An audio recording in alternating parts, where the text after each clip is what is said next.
Welcome to Illinois in Focus. I'm Greg Bishop.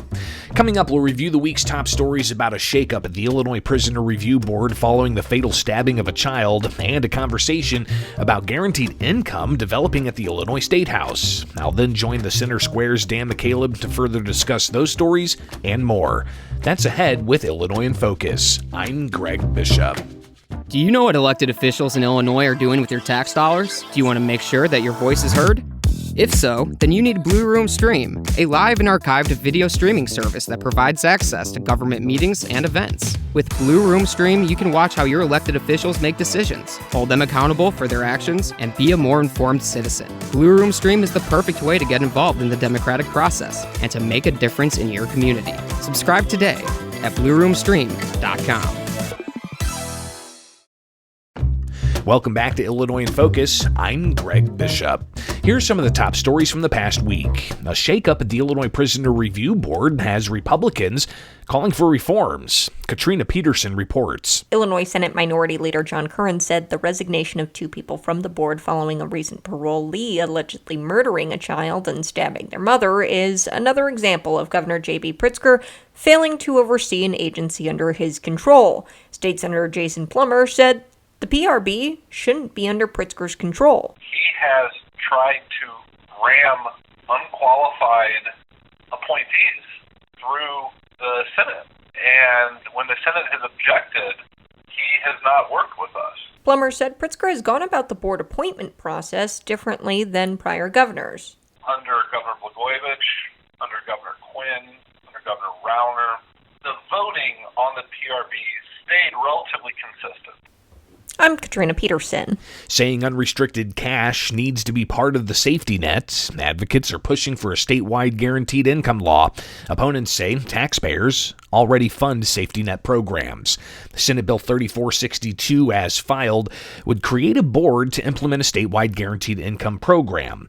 Pilot programs in Chicago and the Metro East St. Louis area are ongoing, costing taxpayers millions. Amaya Pawar with the Economic Security Project gave examples of people using the money to buy sports goods for their children or even to take a vacation. And all of this money that goes into the pockets to stabilize households flows through local businesses. So you see some of this money back in sales taxes and other taxes. Mike Bueller, who's the McHenry County Board Chairman, said in his personal opinion, unrestricted cash would be bad for taxpayer-funded safety net programs that go for specific assistance. And to get this income, they may not necessarily spend that in their own best interest or the interest of the citizens at large. The measure remains in committee.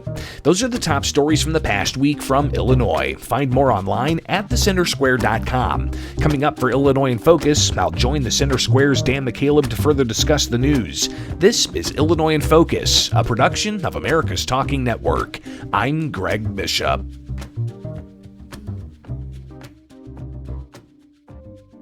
Tired of being in the dark about what happens day to day under the dome in Springfield?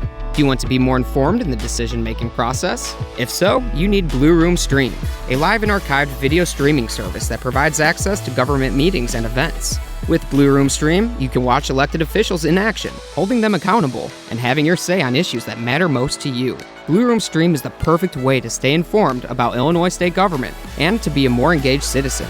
Become a subscriber today at blueroomstream.com.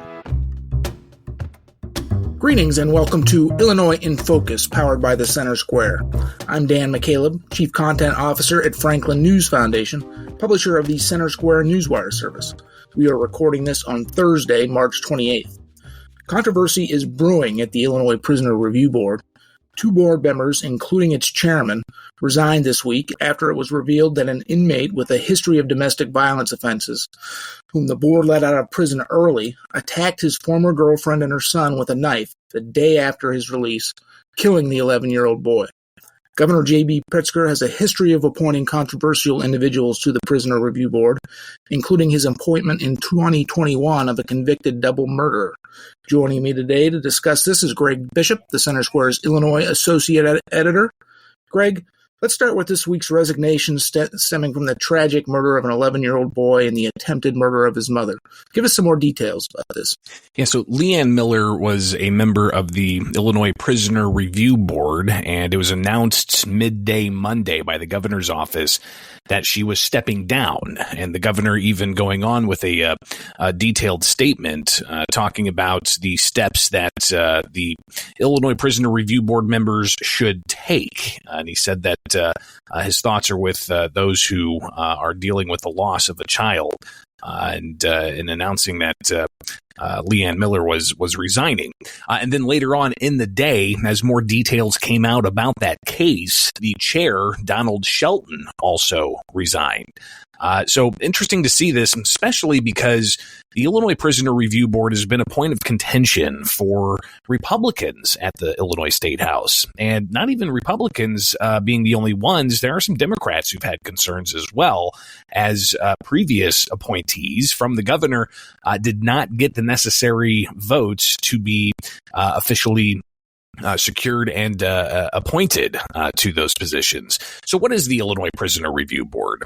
It's a board that consists of gubernatorial appointees, and they have to be confirmed by the Illinois Senate after a certain amount of time of being appointed. And what the board does is they review parole applications, and they also help kind of oversee that entire process. So when somebody who's convicted of a crime, they want to get out on parole and have a probationary period, they would appeal to the Illinois Prisoner Review Board. The board would then take these cases, review all the pertinent documentation, and they would make a decision on what to do with that individual who's appealing for parole. And in some cases, it turns out where you've got just a horrible story, as is being reported about the situation around Crossetti Brand. Now, Miller, who was announced resigned on Monday from the parole board, she heard Brand's petition and actually prepared a draft order provided to a panel of 2 additional members for concurrence. And that's per the Prisoner Review Board procedure. But Brand being alleged to have then gone and stabbed and killed an 11-year-old and stabbed a mother who I believe was pregnant. This is being reported. So the backlash here is pretty loud. You've got Republicans critical of how the governors managed the Prisoner Review Board, but not just in this instance. Republican State Senator Jason Plummer said this is not a one-off. He pointed to a extensive list of concerns from the past 5 years under the Pritzker administration, even all the way back to several appointees that the governor would make. The legislature, in particular the Illinois Senate, would not take on those appointments to confirm them. So after the threshold was reached of the number of days that somebody can be appointed and not confirmed, the governor would withdraw the name and reappoint that person, essentially resetting the clock on this. So clearly Republicans have a lot of concern and a lot of criticism of how the governor's handled the Illinois Prisoner Review Board and the decisions that the Illinois Prisoner Review Board has made. Some are actually looking for legislation to work at making this even more independent instead of a board that is appointed with possible politics lingering in the back room. So a lot more to be said on the Illinois Prisoner Review Board. One more just piece of information about the individual Crossetti Brand, who was released early from prison by the Prisoner Review Board. There was an ongoing court case against him where his ex-girlfriend was seeking a domestic violence order of protection against him. And that details of that either got lost via communication with the Prisoner Review Board. But so not only was he in jail on several violations and had a history of domestic violence, but his ex-girlfriend was seeking an order of protection against him, and we all know what happened. Yeah, and even the governor in a statement he made said, quote, "It's clear that evidence in the Brand case was not given the careful consideration that victims of domestic violence deserve." Yeah, that's really unbelievable. So right now, though, the law assigns Pritzker to appoint these these board members, these prisoner board members, in most instances, or in many, I guess I shouldn't say this. In many instances, it's not just one person who's appointing all of these, board members. Sometimes the legislature is involved or whatever. And have you heard any conversation about whether or not the legislature should take over at least some of those board nominations? Well, you do have the Senate that, they're part of the appoint and confirm process. So the Senate does have its role in this. But maybe there could be some discussion to possibly have others appoint individuals to the Prisoner Review Board. Maybe the House Speaker and the Senate President or leaders of all four caucuses get an appointee. So there are some ways to do that. What legislators discuss, debate, and possibly enact, we have yet to see. But clearly, as spring session gets ready to ramp up in Springfield, this is going to be one of those points that Republicans, I think, are going to hit on quite a bit. Thank you, Greg. Let's move on. Currently, there's a bill in the legislature in the ongoing session that would provide a guaranteed monthly income, unrestricted cash, to some Illinois residents who qualify across the state. It would be taxpayer funds. And there was some pushback in a committee hearing this week. Tell us about that. Yeah, so Senate Bill 3462, as filed, lays out the Illinois Guaranteed Income Law, and it would establish a board with the Department of Human Services to evaluate the program, propose statewide policies, and review the landscape of cash supports available to low-income families. It goes on further to say it would offer up $1,000 a month to Illinois residents, regardless of immigration status. So this measure, as filed, Senate Bill 3462, it was the subject of a hearing this week up in Chicago with an Illinois Senate Appropriations Committee, and State Senator Ron Villivalum from Chicago, a Democrat from Chicago. He provided an amendment, and they didn't pass the amendment, but the amendment would simply only create the task force to investigate this. It would remove all the other provisions about laying out, the program and saying it's going to happen. Instead, they're looking at possibly creating this task force to lead to universal basic income. But clearly, a lot more to be said about the idea of a guaranteed income. The debate about what's the difference between guaranteed income and universal basic income, how this is going to be paid for, and so on. But the measure has a substantial number of supporters and a substantial number of opponents. Last I checked, it was about 400 on each side that have filed witness slips. I talked to one of those opponents, the McHenry County Board Chairman, Mike Bueller, and he laid out his concerns and his opinion. He said that this is going to hurt work productivity. If people are going to get $1,000 a month for nothing and it's unrestricted cash, they could spend it on whatever. There's no impetus to go out and work, especially with the idea that this could be stacked on top of other social safety net programs like supplemental nutrition assistance, which goes directly to food, like the low-income heating assistance program, LIHEAP, that helps pay for energy bills, or even like the temporary assistance for needy families, which are cash payments for families that can show they are in need. So having on top of all of those things, you can see the concern of what kind of incentive is there to actually get to work, let alone the exorbitant cost that this could be if something like this was implemented. But Dan, one thing that supporters are pointing to is 150 different individual programs across the country, several of which are pilot programs in the state of Illinois. You've got one in Chicago where former Mayor Lori Lightfoot kicked that off. It gave $500 a month to 5,000 Chicago residents that meet a certain threshold. But even down in the Metro East St. Louis area, you had in 2022 the state start a pilot program for guaranteed income, which was about $3.2 million. So the concerns about what kind of cost this could be, the impact on the economy, will clearly update people as this story progresses, but no action has been taken on the amendment.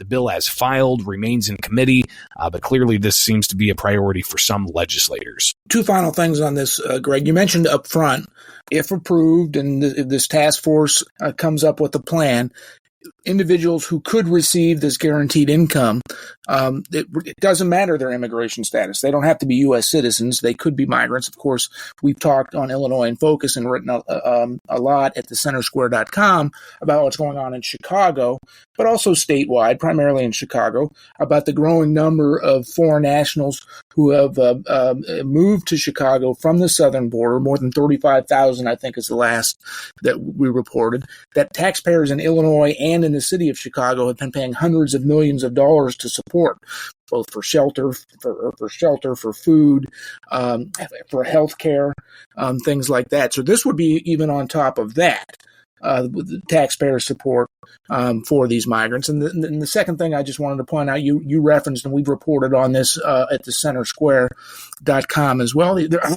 about 150 programs throughout the U.S. I know because we've reported on it, I've known many of those programs are funded by COVID relief dollars that Congress sent to states and municipalities during the height of the pandemic. That money is running out soon. So for these 150 programs, if they are to continue into the future, it will be local and state taxpayers that have to pay for it. Any closing thoughts on that, Greg?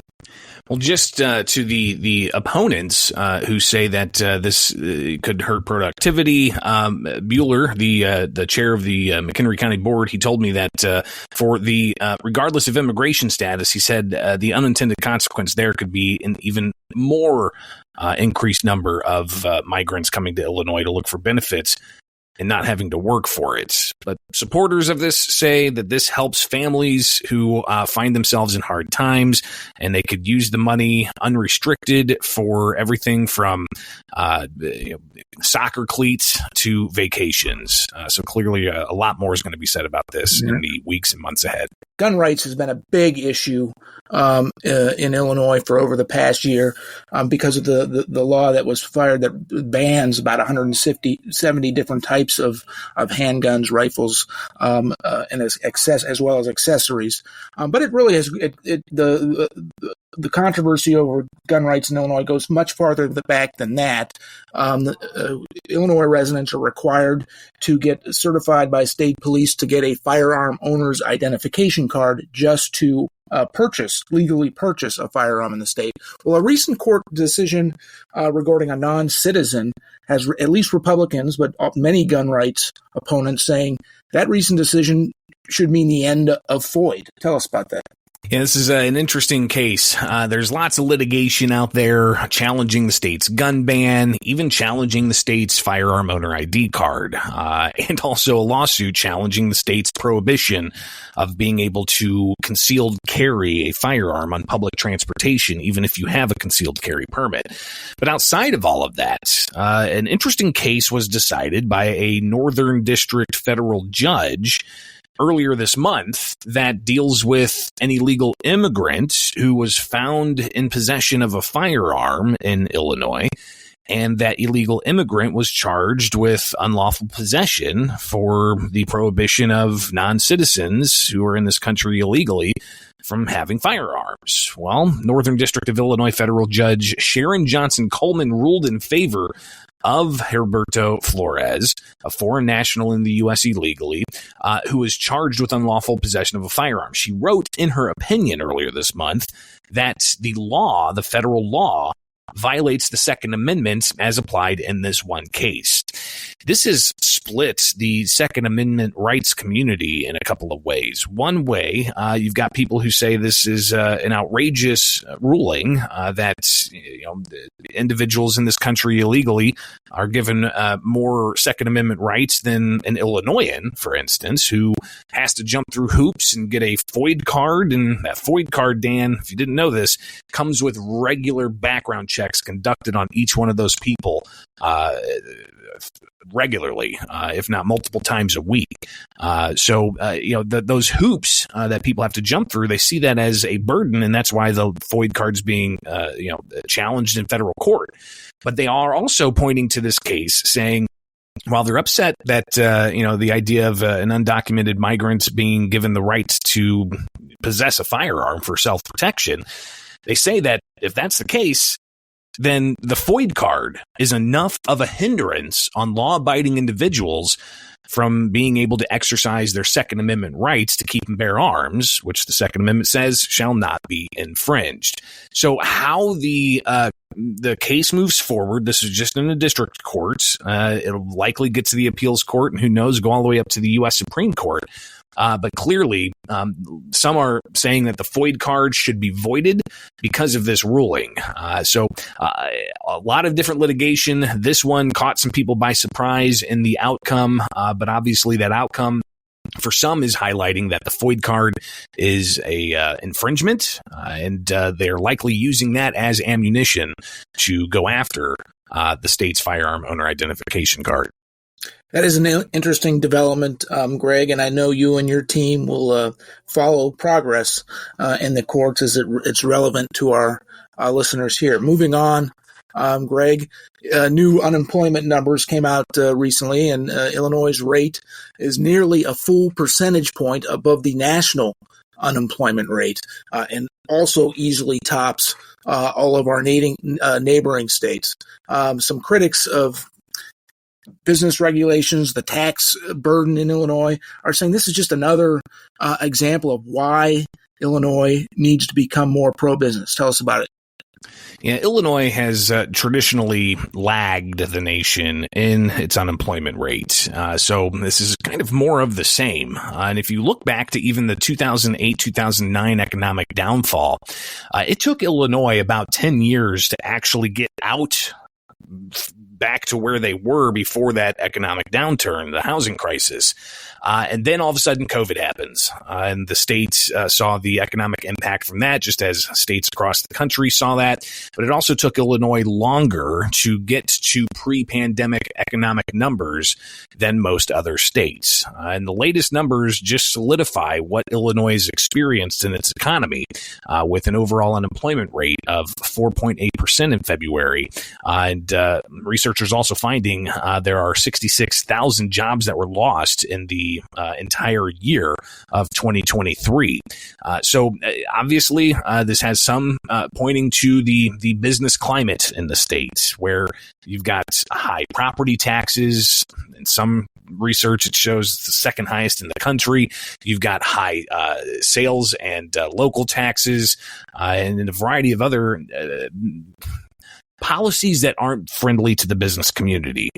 So whether or not there's going to be some policies to address the negative business climate has yet to be seen. But Republicans at the State House, which, Dan, are the super minority in both chambers, the House and the Senate, they're saying there needs to be a political sea change, and more Republicans need to be elected, they say, in order to bring about that sea change. Without it, they say that there's really not going to be any progress moving forward in changing the state's business climate to create more jobs, to create more opportunity, to lower taxes, to make Illinois more of a place that attracts these outside investors, but also gives current businesses in the state the opportunity to invest in their businesses and grow.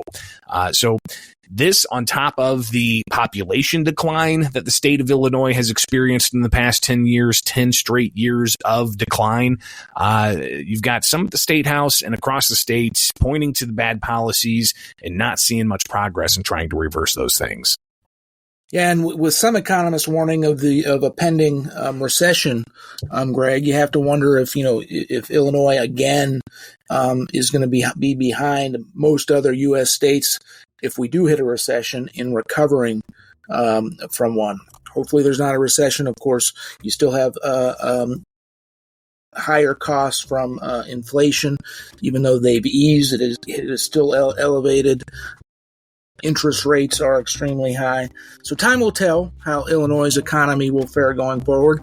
Greg, thank you for joining us today. Listeners can keep up with all of the stories we talked about and more at thecentersquare.com.